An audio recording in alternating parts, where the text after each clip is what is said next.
Si Russell Westbrook nire-request ang number 0 mula kay Christian Braun pero hindi pumayag ang young player ng Nuggets at isusuot naman ni Westbrook ang number 4 na ginamit din niya sa Wizards dati. Pero bago yun, hindi talaga available yung number 4 dahil ginagamit yun ni Hunter Tyson. Pero siya mismo ang nagbigay nung kay Westbrook. So anong problema doon kung ayaw ibigay ng isang player yung jersey number niya? Nauna naman si Christian Braun sa Nuggets. May bagong pauso kasi sa NBA ngayon. Kung maalala nyo last season, nang matrade si Bruce Brown mula Pacers papuntang Raptors, binili ni Brown yung jersey number 11 kay Jontay Porter sa halagang $10,000 to $11,000. After noon, nahuli si Porter ng NBA regarding sa fixed games at naban. Ito kasi yung publicly na may binili ang isang player na jersey number na naidikit sa issue na kinahantungan pa na naban yung player kasi may connect din sa pera. Yung kay Christian Braun at kay Hunter Tyson, umiikot din yun kung ano yung presyo ng jersey number na ang binanggit kasi doon, si Hunter binigay lang yun ng walang bayad at for free para kay Westbrook. Hindi naman kasi bawal na bilhin or ibigay ng kusa ng player yung jersey number niya. Discretion niya yun. Sa report, nag-offer din si Westbrook kay Christian Braun ng presyo para makuha yung number 0. Yung mga fans naging hati yung reaction doon. Kahit may championship si Braun, kumpara kay Westbrook, mas iconic pa rin kay Russ ang number 0 dahil dati siyang kasama sa top 10 na may pinakamataas na sales ng jersey. Meron din naman mga fans ang sumang-ayon dito kay Christian Braun na wag niyang ibibigay. Dahil base din sa rotation, mas mataas si Christian Braun kumpara kay Westbrook dahil nakalinya siya napapalit sa pwesto ni KCP. Kapag si Christian Braun nalapit sa pagiging all-star, mas makakakuha siya ng revenue mula sa benta ng jersey dahil gamit na ni Braun yung number 0 since rookie season niya at nanalo siya ng championship dun. Mas iconic na yon para sa mga fans ng Denver Nuggets.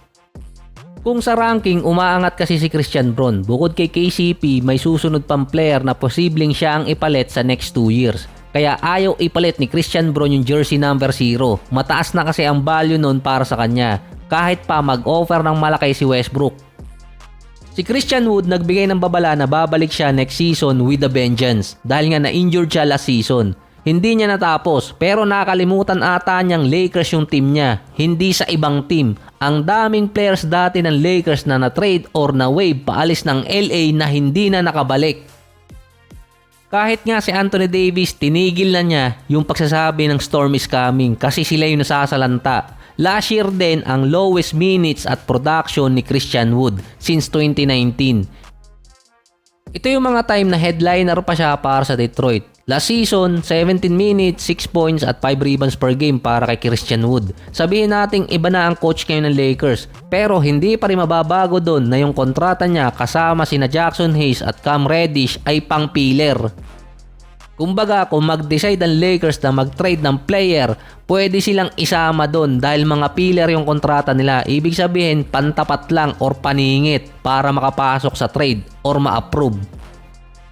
Ang kailangan kasing gawin ni Christian Wood ay ma-retain siya sa Lakers hanggang katapusan ng season. Hindi naman kasi laro yung problema niya. Andun pa rin naman na magko-contribute si Christian Wood sa Lakers kapag nabigyan siya ng minuto. Ang problema talaga niya, if ever na matrade siya or masama siya sa trade, kung i-retain ba siya ng ibang team dahil sa character issue na binigay sa kanya or binansag sa kanya mula Houston hanggang Dallas. Ilang beses nang tinanggi ni Christian Wood sa mga interview na meron siyang character issue. Pero may mga report kasi sa Houston pati na rin sa Dallas. Sinundan pa last season nung ma-injured si Anthony Davis at hindi nakalaro. Ang nilagay sa starting unit si Jackson Hayes. Doon nag-post si Christian Wood. Ang nakalagay lang naman doon, LOL. Dahil sa reputasyon ni Christian Wood na merong character issue, nilagyan agad ng kulay ng media yung post na yon. Lalong tinamaan ang character niya.